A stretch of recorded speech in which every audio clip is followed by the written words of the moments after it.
बिस्मिल्लाहिर्रहमानिर्रहीम। मेरा नाम डॉक्टर अब्दुर्रहमान है और मैं मेडिकल स्पेशलिस्ट के तौर पर अपनी खिदमत सर अंजाम दे रहा हूँ। आज हेल्थ पॉइंट पाकिस्तान के प्लेटफॉर्म से एक और वीडियो आपके सामने मैं अपलोड कराने जा रहा हूँ। बहुत सारे लोगों ने मुझसे सवाल किया कि बकरा ईद करीब आ रही है और उससे रिलेटेड जो कॉन्गो वायरस होता है उससे रिलेटेड हमें मालूमात फराहम की जाएँ, स्पेशली उससे बचा किस तरह जाए, क्योंकि लोग बहुत परेशान है कि अगर खुदा ना करे उनको ये बीमारी होती है तो it becomes very dangerous in a while. तो बात यह है, कॉन्गो वायरस को समझना बहुत ज़रूरी है कि कॉन्गो वायरस फैलता किस तरह है। कॉन्गो वायरस जो एनिमल्स की, जो स्पेशली काउज हैं, बकरे हैं या जानवर हैं, उनकी स्किन पे लगा हुआ टिक एक बाइट होता है, बिल्कुल छोटा सा जानवर, छोटा सा कीड़ा, समझ लीजिए मच्छर से भी छोटा, तो वो जाकर जो है वो स्किन पे होता है और जब हम उनके जानवरों के करीब जाते हैं, उनको हाथ लगाते हैं, तो वो हमारे साथ जो बॉडी टच करने से और खुदा ना करे उनके गोश्त से और उनके जो जब हम उनको ज़िबा करने के बाद गोश्त या खून, उससे हम लोगों को फैल सकता है। Usually human to human transmission तो नहीं होती, ज़्यादातर ट्रांसमिशन एक पहले जानवर से इंसान और फिर इंसान से इंसान की तरफ होती है जब बॉडी या फ्लूइड का कॉन्टैक्ट हो या ब्लड का कॉन्टैक्ट हो इंसानों के साथ, यानी कि जो लोग बहुत करीब रहते हों, आपस में एक ही कमरा शेयर कर रहे हो, एक मियाँ बीवी हो, तो उनके साथ बहुत ज़्यादा चांसेस हैं कि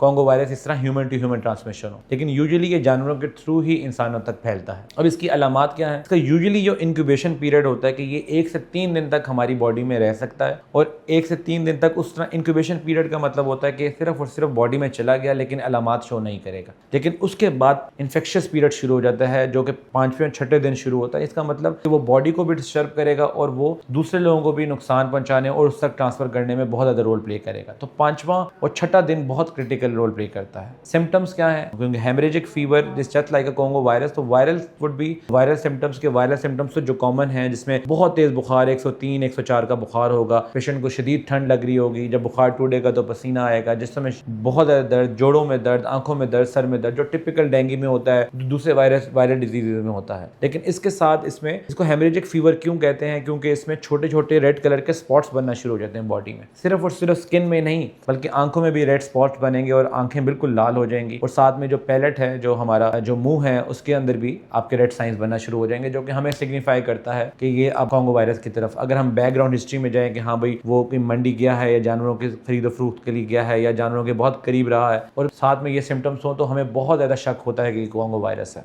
इसके साथ साथ डायरिया और गला खराब और साथ में मेनिंजो इनकेफेलाइटिस, मतलब गर्दन तोड़ बुखार होने के भी चांसेस होते हैं। इनिशियली तो पेशेंट को बस ये होता है और हम लोगों को लग रहा होता है कि बस सिंपल बुखार है या ज़्यादा काम कर लिया इसलिए इसको बुखार हो गया, या कोई सिंपल कोई गला खराब हो गया या सिंपल कोई डायरिया हो गया, इसने गलत चीज़ खा ली है। लेकिन अगले दिन जब पेशेंट सुस्त होना शुरू हो जाता है, वो बहुत ज़्यादा गनूदगी में जाना शुरू हो जाता है, उसको नींद बहुत ज़्यादा आना शुरू हो जाती है, तो वो एक डेंजर सिचुएशन बन जाती है। और फिर गर्दन तोड़ बुखार की अलामात, जैसे कि गर्दन का झुकाव करेगा तो बहुत शदीद दर्द होगा, या बहुत ज़्यादा कन्फ्यूजन और ऐसी खुदा ना करे ऐसी कंडीशन में चला जाए कि वो कोमाटोज हो जाए, जिसपे आईसीयू और क्रिटिकल केयर एडमिशन करना पड़े, तो वो डेफिनेटली एक मुश्किल। और ये होना कोई इस कॉन्गो वायरस में कोई बड़ी चीज़ नहीं है, क्योंकि यही है इसके बाद जब हेमरेजिक फीवर में कन्वर्ट हो जाता है, जब कॉम्प्लिकेटेड होता है, जब इसको हम अर्ली इन्वेस्टिगेशन, अर्ली डिटेक्शन और उसके बाद हम डिटेक्शन के बाद हम उसको ट्रीट ना करें तो हेमरेजिक फीवर में कन्वर्ट हो जाता है, जिसके बाद हमें हमारे ARDS यानी कि लंग्स में भी वो डेवलप हो सकते हैं और फिर किडनीज में भी शट डाउन हो सकता है। तो हर चीज़ पूरी, मतलब मल्टी ऑर्गन फेलियर, बहुत सारे ऑर्गन्स उसको अटैक कर लेता है। और स्पेशली लिवर को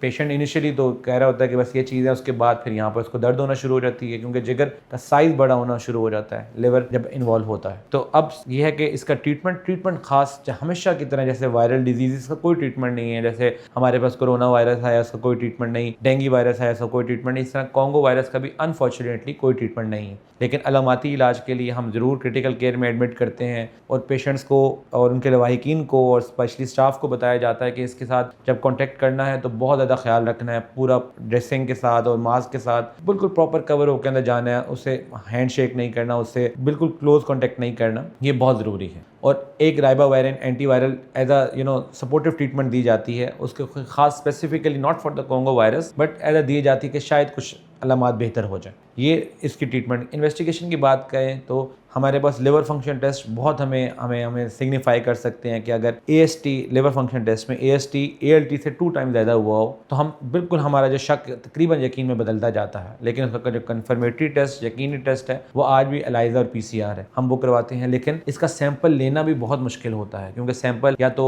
नाक का, जिस तरह कोरोना वायरस में हम नाक के थ्रू, गले के थ्रू वायरस का हम सैंपल लेते थे, इसमें भी हमें कॉन्गो में भी हमें यहाँ के वायरस का सैंपल लेना पड़ता है, जो कि एक सैंपल लेने वाले स्टाफ के लिए बहुत मुश्किल होता है। तो हम उसको प्रॉपर कवरेज के साथ, इवन हम कहते हैं कि जो जिसमें अपने पैकेट लेना है उसको भी हम डबल करके, ताकि हम बहुत ख्याल के साथ लेबॉर्ट्री तक पहुँचाएँ। और लेबॉर्ट्री वालों को भी बता दिया जाता है कि उसको इंट्रोडक्शन और डिडक्शन के लिए बहुत ज़रूरी है कि वो उसका बहुत ख्याल रखें।